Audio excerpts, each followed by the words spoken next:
Մայիսի 20-ին ռուս-հայկական մարդասիրական արձագանքման կենտրոնում անցկացվեց ուսումնավարժանք, որը նվիրված էր կենտրոնի գործունեության 10-ամյակին։ Ներկային ներքին գործերի նախարարության փրկարարծառայության տնօրեն, ներքին գործերի նախարարի տեղակալ ռուս-հայկական մարդասիրական կենտրոնի խորհրդի համանախագահ Կամո Ցուցուլյանը, Ռուսաստանի Դաշնության քաղաքացիական պաշտպանության, արտակարգ իրավիճակների եւ բնական աղետների հետևանքների վերացման նախարարի տեղակալ Վյաչեսլավ Բուտկոն, ինչպես նաեւ ներքին գործերի նախարարության ներկայացուցիչներ հյուրեր։ Կամո Ցուցուլյանն ու Վյաչեսլավ Բուտկոն շրջայց կատարեցին օպերատիվ կառավարման բաժնում, ծանոթացան կենտրոնի տեխնիկական հագեցվածությանը, արագ արձագանքման կարողություններին եւ նորարարական լուծումներին։ Ցուցադրական վարժանքը արտակարգ իրավիճակների տարբեր սցենարներով էր՝ ավտովթար, պայթյուն, հրդեհ, արգելափակում շենքում, ականազերծում, քարաթափում եւ այլն։ Փրկարար ջոկատները օպերատիվորեն մարեցին հրդեհը, պարանային տեխնիկայի կիրառմամբ իրականացրեցին տուժածների տարհանում, իսկ բարձրադիր հատվածներում ցուցադրեցին մագլցման հմտություններ, ցուցաբերելով արագ եւ համակարգված արձագանք։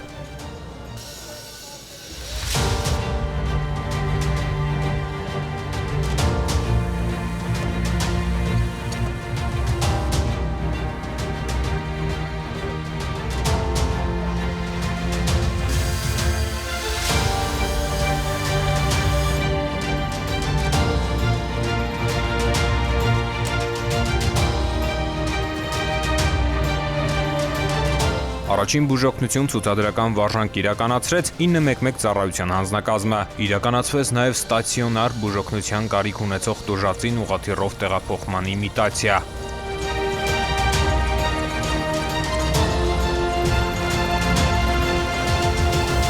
Կենտրոնի տարածքում ցուցադրվեց արտակարգ իրավիճակներում կիրառվող ավտոպարկը, հրշեջ, ջրափրկարարական, 911 առաջին բուժօգնության եւ այլ մասնագիտացված մեքենաներ։ Կամո Ցուցուլյանն ու Վյաչեսլավ Բուտկոն բարձր գնահատեցին կենտրոնի գործունեությունը, ընդգծելով համագործակցության, կուտակված փորձառության եւ արձագանքման արդյունավետ համակարգի կարեւորությունը։ Ավարտին Կամո Ցուցուլյանն ու Վյաչեսլավ Բուտկոն պատասխանեցին լրատվամիջոցների հարցերին։ Մայիսի 22-ի վաղ առավոտյան ներքին գործերի նախարարության օպերատիվ կառավարման կենտրոն ահազանգ է ստացվել, որ մի երիտասարդ ցանկանում է ինքնասպանություն գործել, նետվելով Երևանի հաղթանակի կամրջից։ Ահազանգով դեպքի վայր են մեկնել օպերատիվ խմբեր։ Պարեկներն ու փրկարարները կանխել են ինքնասպանությունը։ Երիտասարդը տեղափոխվել է համայնքային ոստիկանության կենտրոնական բաժին։ Պարզվել է ինքնասպանության փորձի նախնական պատճառը, այն է երիտասարդի կողմից ժամեր առաջ հորը սպանելը։ Քրեական համայնքային ոստիկաններն ու փրկարարները Էջմիածնի Խորենացու փողոցի բնակարաններից մեկում հայտնաբերել են 22-ամյա երիտասարդի հոր, 1960 թվականին ծնված Գրիգորի Գրիգորյանի դին, նախնական տվյալներով կտրած ծակած վնասվածքներով։ Դիակի վրա առկա են եղել թղթադրամներ։ Հանգամանքները նախաքննությամբ պարզվում են։ Ծանուցում ենթադրյալ հանցանքի մեջ կասկածվողը կամ մեղադրվողը համարվում է անմեղ, քանի դեռ նրա մեղավորությունը ապացուցված չէ Հայաստանի Հանրապետության քրեական դատավարության օրենսգրքով սահմանված կարգով, դատարանի օրինական ուժի մեջ մտած դատավճռով։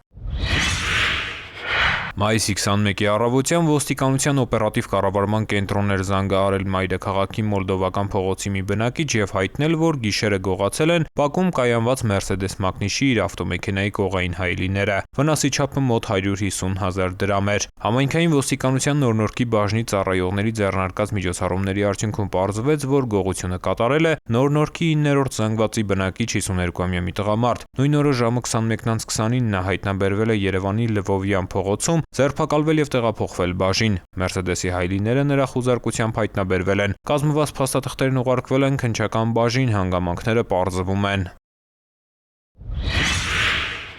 Համայնքային ոստիկանության Վաղարշապատի բաժնի ծառայողները ստացել էին տեղեկություն, որ Վաղարշապատի Միչուրինի փողոցի մի բնակիչ աճեցնում է կանեփ եւ ապօրինի պահում մարիխուանա։ Վաղարշապատի քննչական բաժնում նախաձեռնված քրեական վարույթի շրջանակում մայիսի 20-ին 62-ամյա տղամարդու տանը կատարվեց զննություն։ Բակում հայտնաբերվեց կանեփի մշակված 13 բույս։ Հայտնաբերվեց նաեւ մարիխուանայի նմանվող զանգվածներով 2 տարա, 65 եւ 29 գրամ քաշերով։ Նախաքննությամբ հանգամանքները պարզվում են։ Լուսանկարում պատկերված անձը որոնվում է նախաձեռնված քրեական վարույթի շրջանակում, նրա ինքնության կամ գտնվելու վայրի վերաբերյալ տեղեկություններ ունեցողներին խնդրում ենք դիմել ոստիկանության մոտակա բաժին կամ զանգահարել 102, տեղեկություն հայտնող անձի գաղտնիությունը երաշխավորվում է։ Ծանուցում ենթադրյալ հանցանքի մեջ կասկածվողը կամ մեղադրվողը համարվում է անմեղ, քանի դեռ նրա մեղավորությունը ապացուցված չէ Հայաստանի Հանրապետության քրեական դատավարության օրենսգրքով սահմանված կարգով, դատարանի օրինական ուժի մեջ մտած դատավճռով։ Հարգելի քաղաքացիներ, բջջային էլեկտրոնային ստորագրությունը կարող եք ակտիվացնել էլեկտրոնային կրիչ ունեցող եւ առանց կրիչի նույնականացման քարտերով։ Ձեր նույնականացման քարտի PIN եւ PUK կոդերը եզակի են եւ կորցնելու դեպքում վերականգնել հնարավոր չէ։ Սակայն եթե կորցրել եք դրանք, քարտը վերաթողարկելու կարիք չկա։ Նույնականացման քարտով կարող եք մոտենալ բջջային օպերատորի գրասենյակ եւ հեշտությամբ ակտիվացնել էլեկտրոնային ստորագրությունը։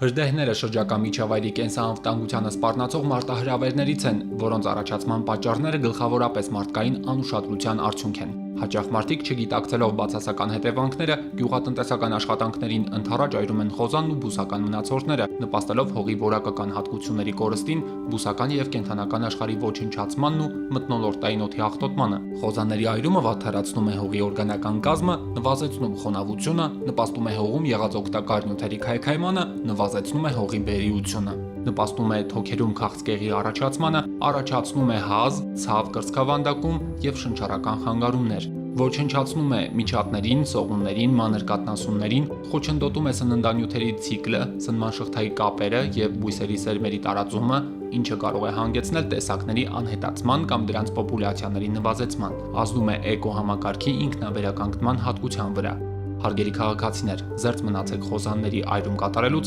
պահպանելով շրջակա միջավայրի կենսաբազմազանությունը, իսկ նկատած հրդեհի կամ ծխի դեպքում զանգահարեք 911 հեռախոսահամարին։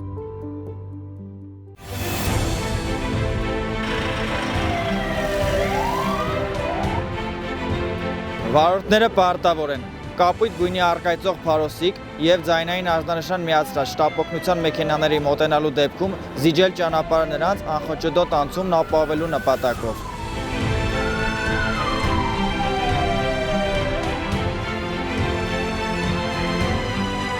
Ճանապարհը չզիջելը առաջացնում է տուգանքի նշանակում նվազագույն աշխատավարձի 20 չափով 20,000 դրամ։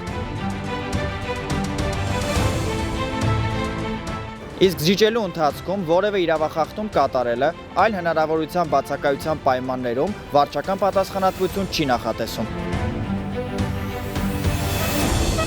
Զիջիր ճանապարհը, րոպեն կարող է կյանք արժենալ։ Կյանքն անգին է։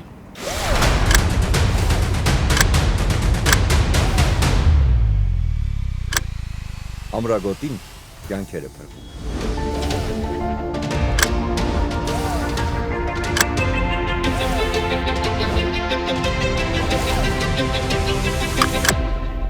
Ամրագոտին կյանքեր է փրկում։ Ամրակապվիր։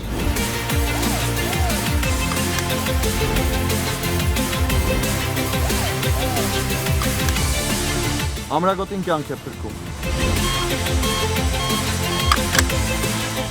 Ամրագոտին կյանք է փրկում։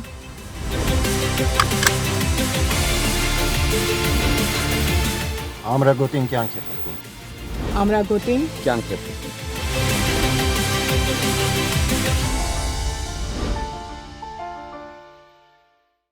Հարգելի քաղաքացիներ, Road Police.am համակարգում էլեկտրոնային ծանուցումը ակտիվացնելու դեպքում տեսալուսանկարահանող սարքերով արձանագրված տուգանքի գումարը կարող եք վճարել 20%-ով պակաս։ Կարևոր է իմանալ, որ 20% բոնուսային բաղադրիչի կիրառման էլեկտրոնային ծանուցման եղանակը չի փոխարինում SMS ծանուցմանը։ Տեսալուսանկարահանող սարքերով արձանագրված խախտումներով, եթե օրինակ պետք է նշանակվեր 10,000 դրամ տուգանք, ապա ծանուցումն էլեկտրոնային եղանակով ստանալու դեպքում կկիրառվի բոնուսային նվազեցում եւ տուգանքի չափը կկազմի 8,000 դրամ։ Օգտվեք թվային լուծումներից եւ վճարեք 20%-ով պակաս։